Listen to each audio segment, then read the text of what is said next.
Hi, welcome back to the last video in this first lesson on Covidenomics.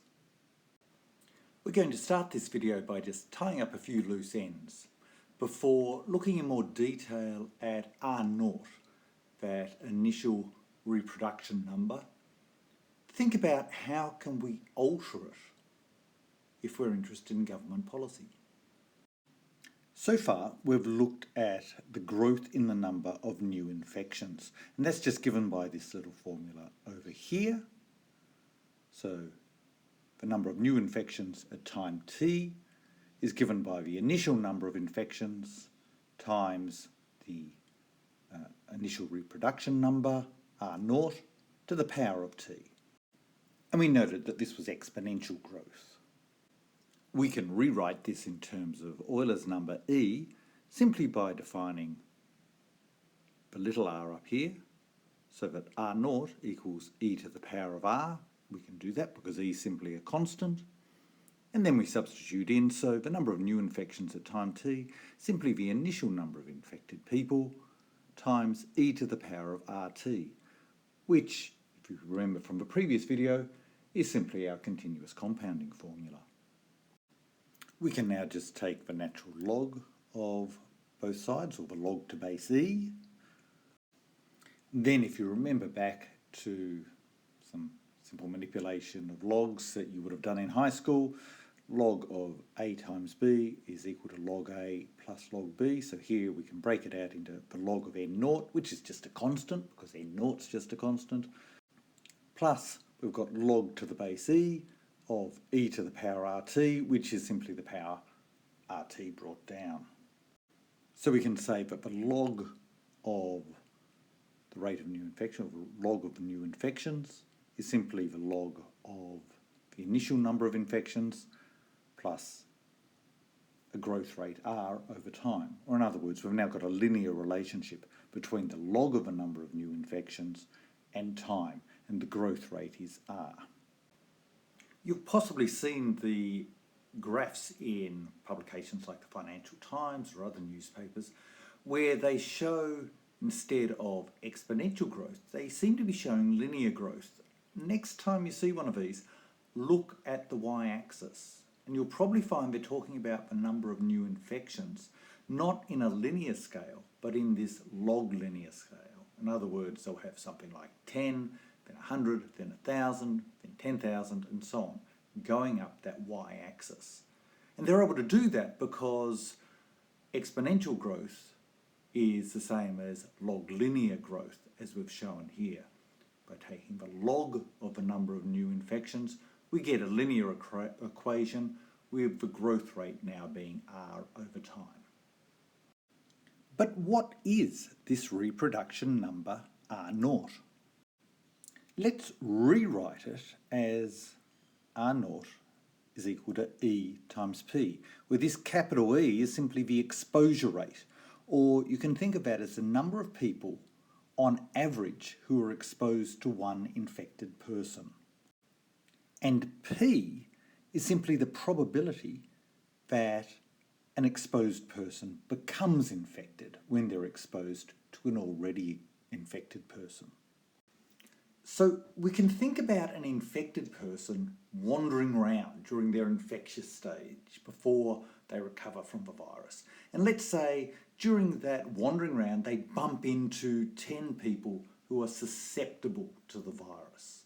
In other words, they can be infected. And let's say the probability of that bumping into leading to an infection is 50%. So on average, an infected person bumps into 10 people, E is 10, and they infect half of them because P is 50%. That gives an R0 of 5, but what happens if they only bump into 5 people? Well, that depends on P. If E was only 5, but P was 1, so this is really infectious. You bump into an infected person, you get infected. That would give also an R0 of 5. E times P, 5 times 1 here. Or maybe you bump into 50 people, but you only have a 0.1 or a 1/10 chance of infecting. E is 50, P is 0.1. You you infect on average 5 new people. So thinking about this EP up here gives us a way to start thinking about some government policy. What can governments do to alter either E, the exposure rate, or P, the probability that an exposed person becomes infected? So to reduce E, the exposure rate, you basically want to reduce the chance of an infected person bumping into non-infected or susceptible people. How can you do that? Well, there's a range of ways that governments around the world have been doing that. One is they can simply stop people moving as much. They can require people to work from home. They can require children to be homeschooled, so the schools are being shut, the children don't bump into each other and they don't infect each other. They can require businesses to be shut so that people don't go to bars, restaurants, gyms and so on, where they might be infecting each other. How else can we reduce the infection rate rather than these broad, socially wide policies? Well, another way is to test people. And if you can test people to find out are they infected, then you can lock down or restrict the movements of those people who are infected. You can require them to quarantine or to isolate themselves.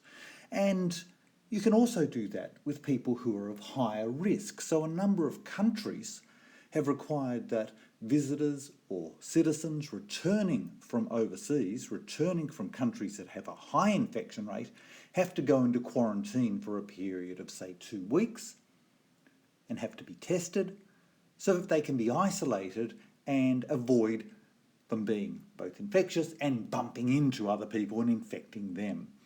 And finally, we can do what's quite a draconian policy of saying this area or this building has a high rate of infections and we're going to lock down that building. In other words, people will not be allowed to leave that building. They'll have to have their food brought to them. They will have to have other supplies brought to them, and they have to stay there for a period of time while they can be tested and be checked if they are infectious.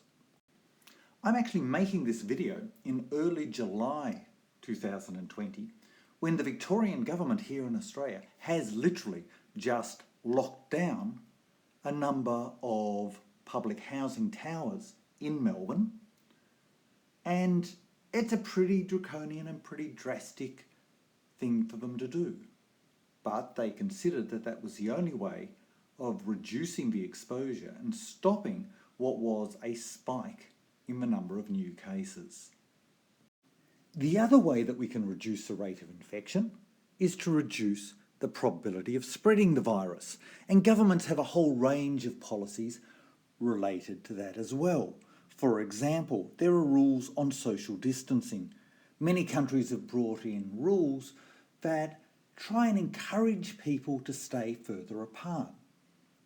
The idea there is that as you stay further apart, if the virus is passed between people, for example, when you cough and your spittle, pretty disgusting, but your spittle goes on someone else, your spittle's got the virus in it, it infects somebody else. So by staying further apart, you're less likely to infect someone else when you cough or you're sneezing, and that's called social distancing. Another way is by having better hygiene, washing your hands. One of the ways the virus is picked up is off hard surfaces. So if somebody has, say, had their hand on a rail in a supermarket and they're infected and they've got the virus on their hand, they pass it to the rail, and if you come along a short time later, put your hand on the same rail, you can pick up the virus. If you then touch your nose and mouth, you can infect yourself. So how do we help reduce that likelihood? Well, if you wash your hands or hygiene your hands before touching your nose and mouth, you can kill the virus and not be infected. Final one is face masks. We're going to come back to this a bit later on because face masks were very confusing during COVID-19. But the evidence is pretty clear that face masks, when used at a population level, work. It's not so much that the face mask that I wear protects me, rather it's that when I wear a face mask and I cough, my spittle doesn't go everywhere and infect everyone else.